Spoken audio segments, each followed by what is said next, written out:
Friends, तो कैसे हैं आप लोग। उम्मीद करता हूँ कि आप लोग अच्छे से होंगे और पढ़ाई लिखाई ठीक चल रही होगी। आज हम लोग एक्सरसाइज 1.3 का क्वेश्चन को हल करने वाले हैं। देखिए, ये जो क्वेश्चन है ना, ये क्वेश्चन जो है एग्जाम में हर बार पूछता है, पूछेगा, पूछता था, पूछ रहा है, पूछेगा, यानी कि हर बार पूछता है ना, और हर बार पूछेगा भी, आगे भी पूछेगा। ये बहुत ही माने इम्पोर्टेंट क्वेश्चन है और इसको बहुत सारे विद्यार्थी जो होते हैं उनको ये जल्दी समझ में नहीं आता है। ठीक है, तो हम कोशिश करेंगे कि इसको सबसे आसान भाषा में बेहतर से बेहतर समझाने का प्रयास किया जाए ताकि आप लोगों को अच्छे समझ में आ सके। ठीक है ना। देखिए, ये कह रहा है ना कि सिद्ध कीजिए कि √5 एक अपरिमेय संख्या है। आप सबको पता है, आप सबको पता है कि √5 रियल में, भाई वो तो ऑलरेडी अपरिमेय संख्या तो है ही, लेकिन हमको थोड़ा इसको सिद्ध करना है। ठीक है ना, इसको थोड़ा सा सिद्ध करना है। तो इसको सिद्ध करने के लिए सबसे पहले आपको 2-3 चीजें बता देना चाह रहे हैं। देखिए, अगर आपसे कोई पूछे कि बताइए कि परिमेय संख्या किसे कहते हैं, ठीक है, अगर आपसे कोई पूछे कि परिमेय संख्या किसे कहते हैं तो आप कहिएगा कि जिस संख्या को हम p/q के रूप में लिख सकते हैं उसे परिमेय संख्या कहते हैं, जहां q नॉट इक्वल टू 0। ठीक है, ये समझते हैं ना कि जिसको हम p/q के रूप में भिन्न के रूप में लिख सकते हैं उसको हम क्या कहते हैं, परिमेय संख्या कहते हैं। ठीक है, अब आप बताइए कि हम यहाँ पर लिखे हैं 12/15, क्या लिखे हैं 12/15, क्या ये 12/15 परिमेय संख्या है? तो आप कहे कि हाँ बिल्कुल है, क्योंकि ये जो है ये p/q के रूप का है। आप क्या कहिएगा कि हाँ 12/15 परिमेय संख्या है क्योंकि ये p/q के रूप का है। लेकिन नहीं बाबू, ये आपका आंसर बिल्कुल गलत है, आपका आंसर बिल्कुल गलत है। ये परिमेय संख्या नहीं है।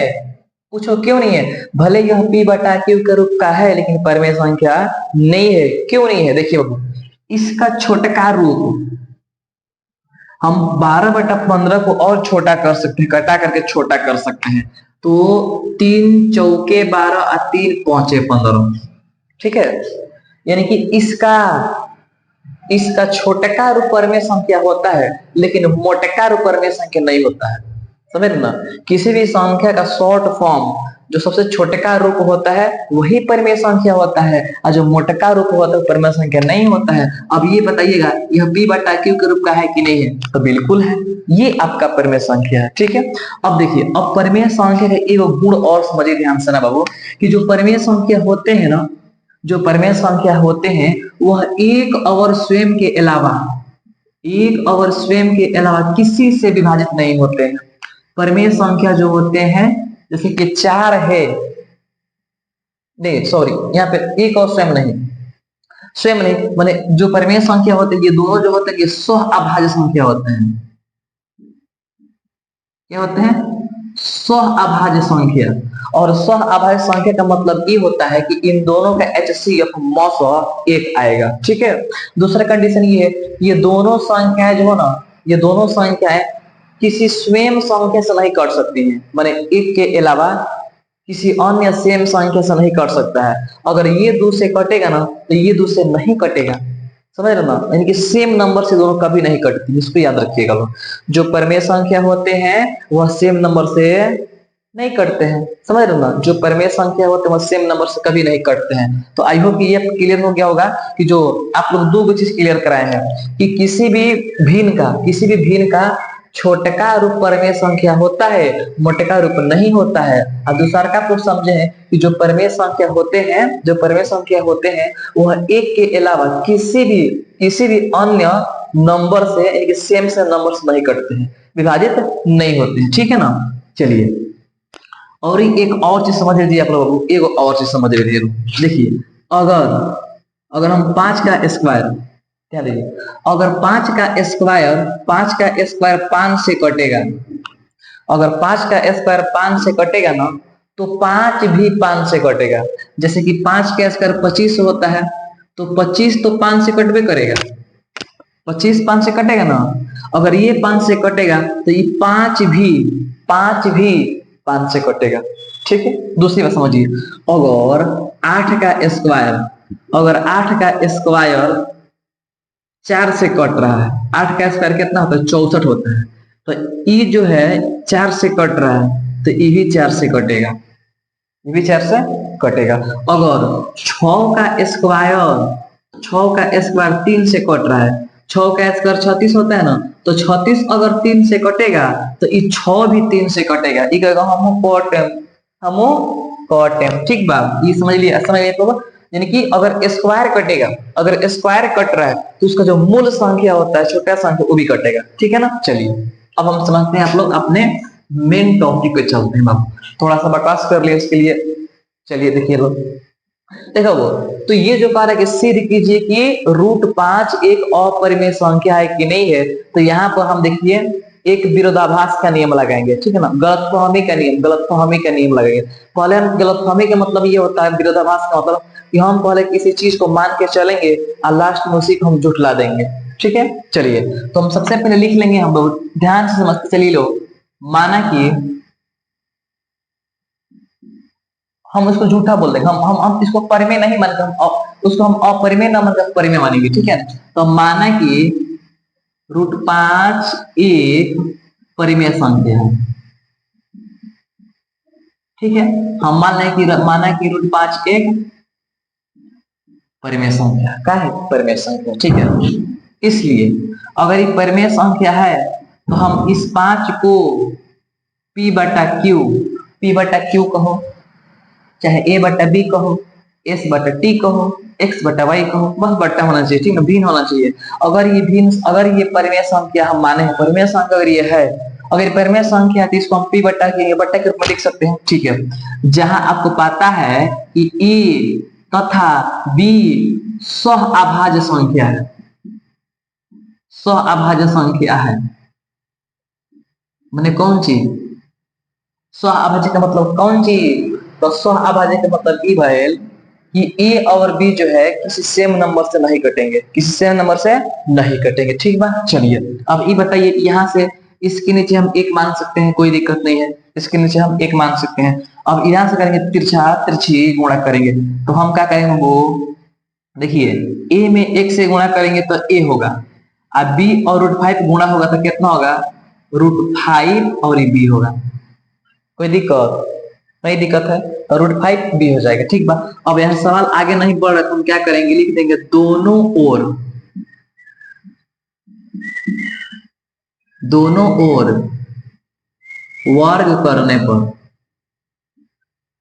वर्ग माने स्क्वायर करने पर तो इसको ये हो जाएगा a का स्क्वायर,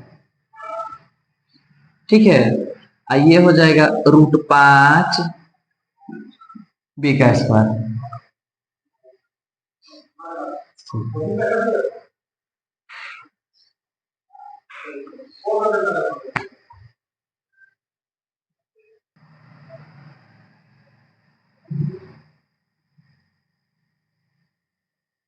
देखिए बाबू, दोनों तरफ स्क्वायर करने पर, ठीक है, तो अब स्क्वायर करेंगे तो देखिए क्या होगा, स्क्वायर करने, अभी इसको नहीं लिखते हैं, ठीक है। स्क्वायर करेंगे तो ये हो जाएगा a का स्क्वायर हो जाएगा। अब यहाँ से स्क्वायर से रूट हट जाएगा तो खाली 5 बचेगा और b का स्क्वायर बचेगा, कोई दिक्कत नहीं है। अब यहाँ से ध्यान दीजिए, अब यहाँ से हम क्या कर सकते हैं, अब ये 5 चला जाएगा इधर, तो हो जाएगा a का स्क्वायर बटे क्या था ना 5 बराबर में ये b का स्क्वायर, ठीक है। इसको ध्यान देखिएगा। अब आप बताइए इसका मतलब क्या, जो a का स्क्वायर है वह 5 से विभाजित हो रहा है, a का स्क्वायर 5 से विभाजित हो, तो लिखेंगे हम कि जब a का स्क्वायर 5 से विभाजित हो रहा है तो खाली सिंगल a भी 5 से विभाजित होगा,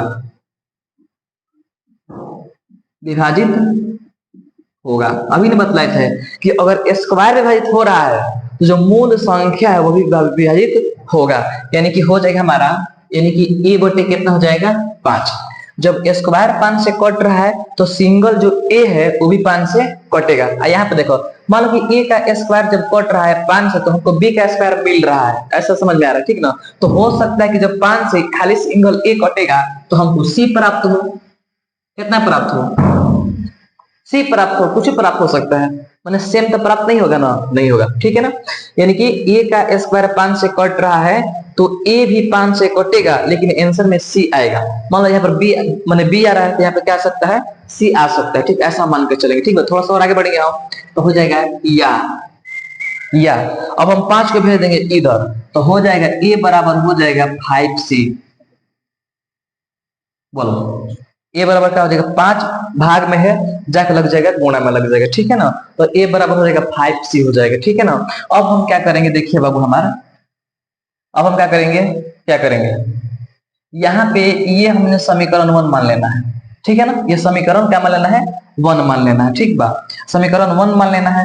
और यहाँ पे इसको समीकरण आप 2 मान लीजिए, इसको समीकरण 2, और ये इसको समीकरण 3 मान लीजिए, ठीक है।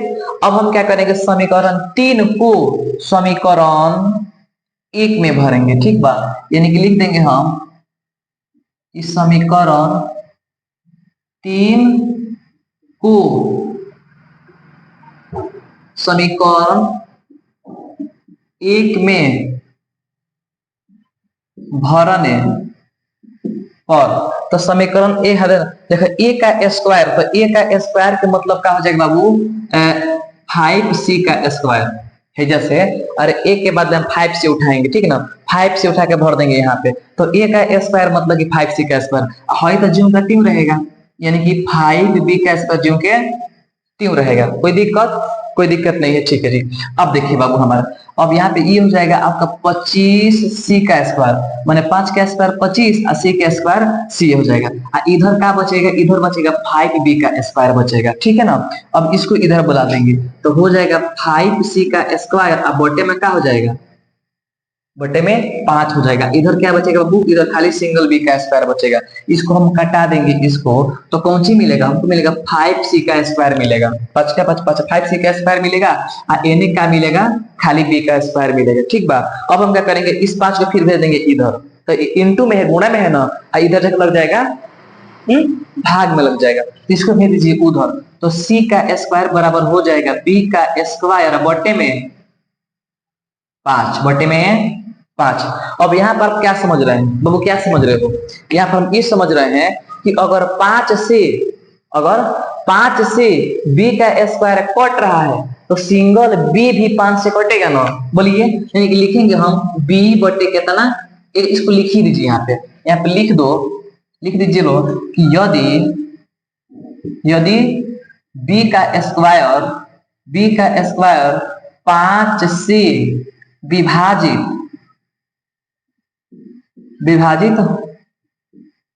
हो रहा है तो b भी 5 से विभाजित होगा, यानी कि हम लिख देंगे कौन सी बाबू, लिखेंगे हम b बट्टे 5, क्या लिखेंगे, b बट्टे, यानी कि जब b का स्क्वायर कट रहा है ना तो b भी 5 से कटेगा, तो हम लिख देंगे b बट्टे 5।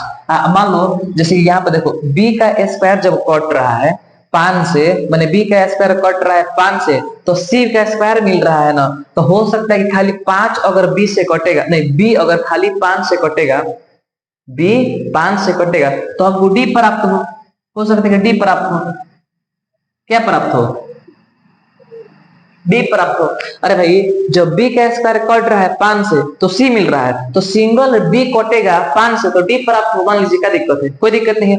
अब देखिए, अब कहानी में ट्विस्ट ये है कि समीकरण 4 को देखिए, समीकरण 4 को देखिए हनु, आज समीकरण 2 को देखिए, खूब ध्यान से देखिए, समीकरण 4 को ध्यान से देखिए और समीकरण 2 को ध्यान से देखिए। तो आपको कौन सी दिखाई दे रहा है? आपको दिखाई दे रहा होगा कि जो ए है ना, ए वो 5 से कट जा रहा है, और जो बी है ना, बी वो 5 से कट जा रहा है। हम लोग अभी समझे थे लोग कि जो परिमेय संख्याएं होती है, जो ए और बी परिमेय संख्या ना है, अरे ए और बी परिमेय संख्या ना है, जो ए और बी परिमेय संख्या जो होती है वो सेम नंबर से नहीं कटती हैं। बोलिए, समझे थे ना कि जो परिमेय संख्या होती है ए और बी, हमने ए और बी माना था ना, इसको हमने ए और बी परिमेय संख्या, अरे भाई है ना, ये जो होती है सेम नंबर से नहीं कटती हैं, कभी भी सेम नंबर से नहीं कटती हैं। तो यहाँ पे तो अलगे लोचा हो गया है। यहाँ पर हम देख रहे हैं कि ए जो है 5 से कट जा रहा है और बी जो है 5 से कट जा रहा है। अब आप ही बताइए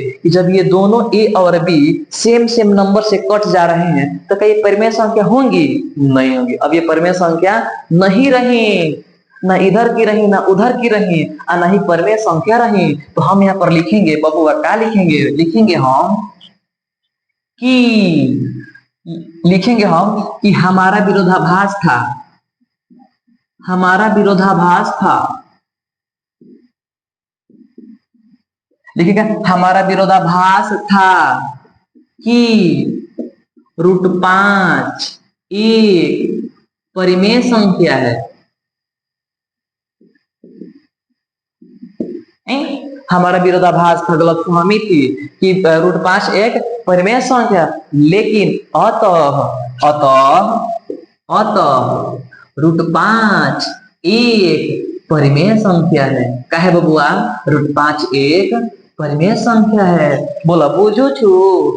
अगर जिसको बुझा गया है तो कमेंट में लाइक करिएगा लो, जरूर कुछ ना कुछ कमेंट कीजिएगा लो, ठीक है ना। अतः √5 एक अपरिमेय संख्या है, ठीक है ना। क्या है बाबू? अपरिमेय संख्या है। क्या है? अपरिमेय संख्या। यह हमारा हमारा विरोधाभास था कि √5 एक परिमेय संख्या है, लेकिन √5 एक क्या है? अपरिमेय संख्या है। क्या है बाबू? अपरिमेय संख्या है, ठीक है ना। कोई दिक्कत नहीं होगा। अगर कोई दिक्कत होगा तो क्या करिए, वीडियो को शुरू से देख लिया लो, प्रॉब्लम खत्म हो जाएगा, दो समझा नहीं है। ठीक है, चलिए इतना समझ में आ गया होगा तो वीडियो के नहीं, इसका आप लोग स्क्रीनशॉट ले लीजिए लो, ठीक है ना। चलिए, एगो हमारा देखिए प्यारे बच्चों, आप लोग से हम एक बात कहना चाहेंगे कि खुल जाएंगे सभी रास्ते, तू रुकावट से लड़ तो सही। माय डियर स्टूडेंट्स, खुल जाएंगे सभी रास्ते, तू रुकावट से लड़ तो सही। अरे हासिल होगा सब तुझे, तू अपने जिद पर अड़ तो सही, तू अपनी जिद पर अड़ तो सही, ठीक है ना। अगर आपकी तमन्ना है, आपकी ख्वाहिश है, आपकी इच्छा है कि अब की बार 400 पार, तो आपको अपने जिद पे अड़ना पड़ेगा और हर एक मुश्किल से लड़ना पड़ेगा, ठीक है ना। चलिए, हमारा अगला प्रश्न कह रहा है यहाँ पे, सिद्ध करें कि 3 + 2 √5 एक अपरिमेय संख्या है कि नहीं है। तो वही सेम हम क्या लिखेंगे बाबू? हम मान लेंगे, देखो जिस तरह से हम लिख रहे हैं लिखवा रहे हैं, ठीक है ना।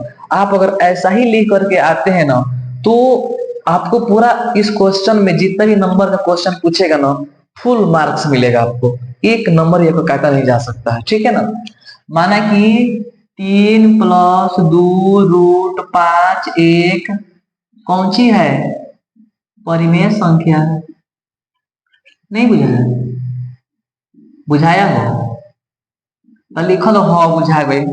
माना कि ये एक परिमेय संख्या है, तो अगर ये परिमेय संख्या है तो 3 + 2 √5 को हम a/b में लिख सकते हैं। अरे a/b कहा जाए p/q का लिख सकते हैं ना। चलिए, वेरी गुड। अब हम 3 को ठेल देंगे ओने, तो 3 प्लस में है ना, उधर जाकर लग जाएगा माइनस में, तो इधर बचेगा 2 √5 बराबर a/b, ये आ जाएगा इधर, तो लग जाएगा माइनस का, नहीं बुझा? माइनस का 3। अच्छा ये बताओ लोगिन ये 2 है, आप इसको 2 कहो चाहे 2/1 कहो। अब ये गुणा में है, उधर जाएगा तो लग जाएगा भाग में, यानी कि इधर खाली बचेगा √5 उन्हें हो जाएगा, देखो लो कौन ची ए बटे बी माइनस 3 इतना हवे करेगा। हाई 2/1 ओने जाएगा तो ई हो जाएगा 1/2। 1/2 अपन इसको अपन ध्यान से देखो बोलोगे, इसको आप ध्यान से देखिए बाबू हमार, बाबू हमार, बाबू ये जो है, ये जो सिस्टम है ना, यह P/Q के रूप में है, यानी कि A/B के रूप में है, P/Q के रूप में है। तो ये तो परिमेय संख्या का रूप है, परिमेय संख्या का रूप है। लेकिन अभी आप क्वेश्चन हल किए हैं, सॉल्व किए हैं, समझे हैं कि √5 एक अपरिमेय संख्या है। क्या है? √5 एक अपरिमेय संख्या। तो यह बताओ लो कि √5 एक अपरिमेय संख्या है और ये पूरा परिमेय संख्या, तो ये दोनों का वो आपस में बराबर हो सकता है? आग और पानी बराबर हो सकता है? नहीं? तार भैया और भाभी बराबर हो सकता है? लो अंतर बनू। हाँ, तो उसी तरह से देखिए, कभी भी अपरिमेय और परिमेय बराबर नहीं हो सकता है। बोलो हो सकता है? नहीं हो सकता है। यहाँ पर हम लिखेंगे हम कि चूंकि अपरिमेय संख्या, अपरिमेय संख्या तथा तथा परिमेय संख्या, अपरिमेय संख्या तथा परिमेय संख्या कभी बराबर नहीं होते हैं, नहीं होते हैं। होते हैं जी? नहीं होते हैं। इसलिए अपरिमेय संख्या तथा परिमेय संख्या बराबर कभी बराबर नहीं होते हैं। तो यह हमारा विरोधाभास था, यह हमारा विरोधाभास था, यह हमारा विरोधाभास था कि 3 + 2√5 एक परिमेय संख्या है। विरोधाभास ना था जी? अरे गलतफहमी थी। हमारा विरोधाभास था कि यह एक परिमेय संख्या है। अतः 3 + 2√5 एक अपरिमेय संख्या है।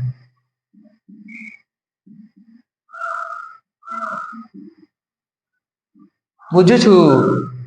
अरे भाई ये बताओ लगे कि ये एक तरफ है √5 अपरिमेय संख्या, एक तरफ है इतना सारा सिस्टम परिमेय संख्या। ये कभी आपस में इक्वल हो सकते हैं? बराबर नहीं हो सकते हैं। यानी कि परिमेय, अपरिमेय और परिमेय बराबर नहीं हो सकते हैं। इसीलिए जब ये दोनों बराबर नहीं हो सकते हैं तो ये भी बराबर नहीं हो सकता है।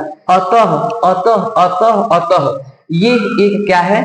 अपरिमेय संख्या, परिमेय संख्या नहीं है। यह एक क्या है? 3 + 2√5 क्या है? एक अपरिमेय संख्या। ठीक है, इसके स्क्रीनशॉट ले लीजिए। अगला क्वेश्चन करें कि 1/√2 एक अपरिमेय संख्या है। अरे एकदम है, वही पहला कंडीशन। हम इसको मान लेंगे, माना कि 1/√2 एक परिमेय संख्या है। कौन सी है वो?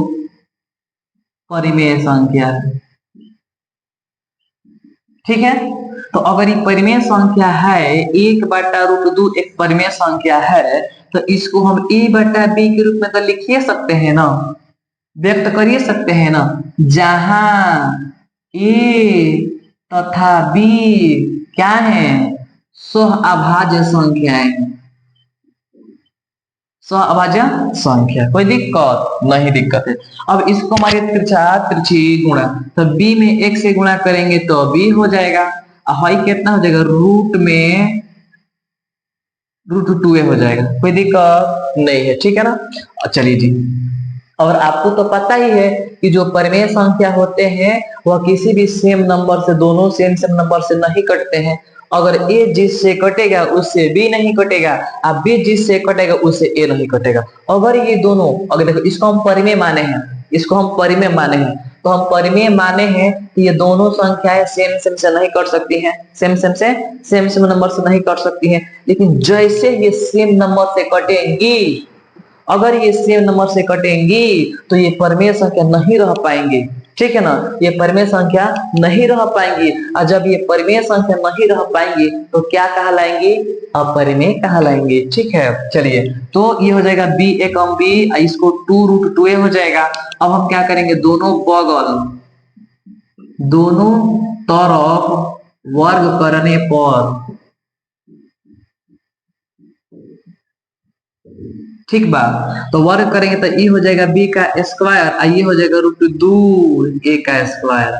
ठीक है, आपको तो पता ही है कि b का स्क्वायर ज्यों का त्यों रहेगा, ये अपना 2 का स्क्वायर रूट हटवा लेगा, माने रूट 2 का स्क्वायर 4 होगा, और जब 4 रूट से बाहर निकलेगा तो फिर 2 हो जाएगा, और a का स्क्वायर तो होता नहीं होता है, होता नहीं होता है। अब 2 चला जाएगा इधर, तो हो जाएगा b का स्क्वायर बट्टे में 2, यानी खाली क्या बचेगा?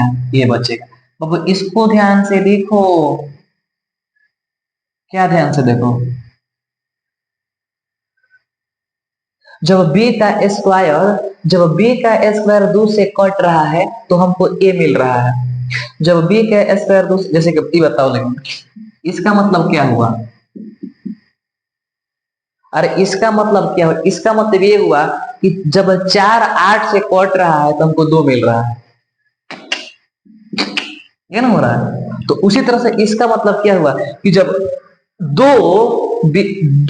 नहीं, जो b का स्क्वायर है कि 2 से कट रहा है तो हमको a का स्क्वायर मिल रहा है। जब b का स्क्वायर 2 से कट रहा है तो क्या मिल रहा है? a का स्क्वायर मिल रहा है। तो उसी तरह से ये बताइए लोगेन कि जब b का स्क्वायर 2 से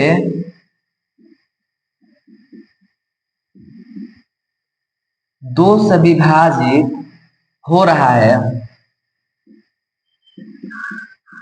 तो जो सिंगल बी है ना, बी, तो बी भी 2 से विभाजित होगा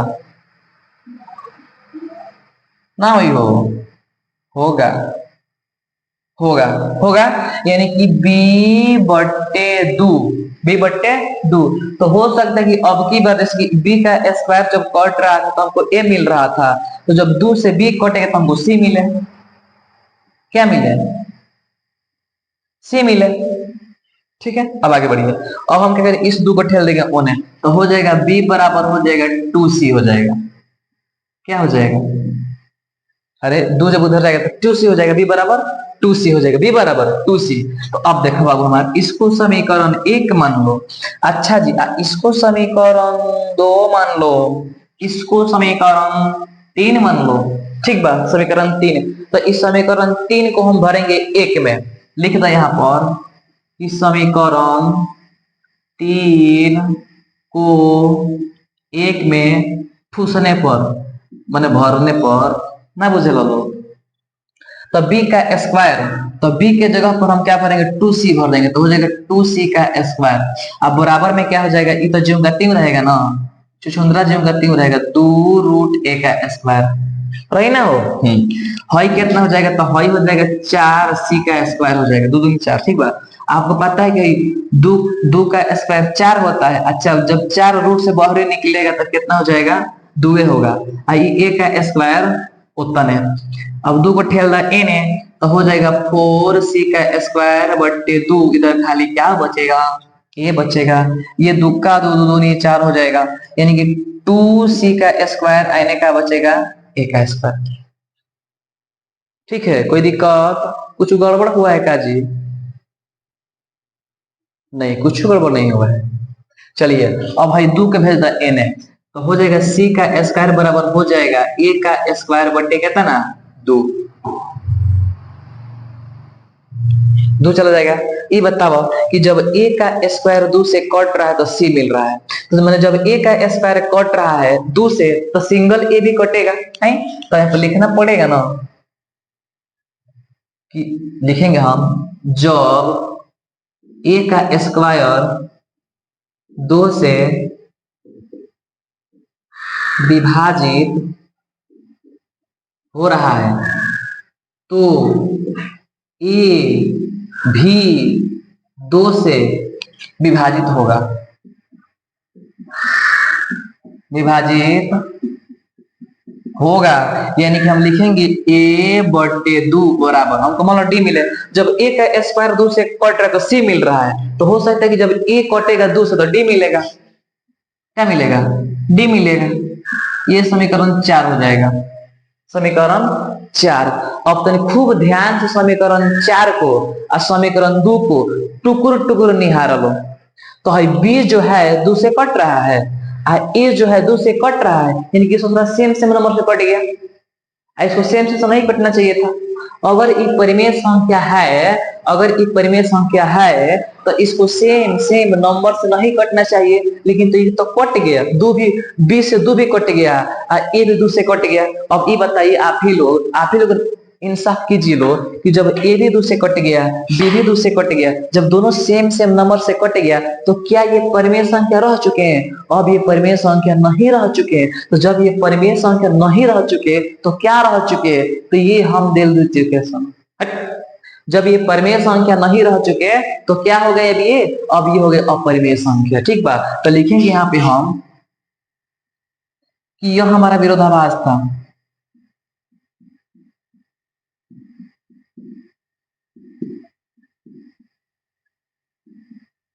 यह हमारा विरोधाभास था कि 1/√2 एक परिमेय संख्या है, अतः 1/√2 एक परिमेय संख्या अपरिमेय संख्या है। लेकिन क्या है ये हो गया आपका आंसर। और इसी के साथ मोटा मोटी आप लोग का ये वाला चैप्टर खत्म हो जाता है। 3 क्वेश्चन समझाया गया है, तीनों क्वेश्चन इतना भी आई है, VVI वेरी वेरी इंपोर्टेंट कि आप एग्जाम पे 110% पूछेगा ही पूछेगा, पूछता ही पूछता है। इसको अच्छे से देखो, अगर आपको समझ में नहीं आएगा तो आप लोग वीडियो को रिवर्स करके बार बार देखिएगा लो। और उसके अलावा हम ये भी कहेंगे आप लोगों से कि अगर नहीं समझ में आएगा तो कमेंट कर दीजिएगा, दोबारा वीडियो बना दिया जाएगा। ठीक है ना। और आप लोग से रिक्वेस्ट है कि देखो भाई पानी निकल रहा है, ठीक ना, तो तनी दबा के अपना दोस्तों के पास शेयर कीजिए लो, चैनल को सब्सक्राइब करवाइए लो, वीडियो को लाइक कीजिए लो। ठीक है, इसमें आपको कोई बिल आता है, पैसा नहीं लगता है, ठीक ना, फ्री ऑफ कॉस्ट है। सब्सक्राइब करना, लाइक करना, शेयर करना। प्लीज आप लोगों से तहे दिल से रिक्वेस्ट है कि इसको समझिए और अपने अगल बगल दोस्तों के पास शेयर कीजिए, सब्सक्राइब कीजिए, ठीक ना। आपकी सपोर्ट की बेहद जरूरी है हमें। मिलते हैं आप लोगों से अगली वीडियो में, तब तक के लिए जय हिंद। ठीक है।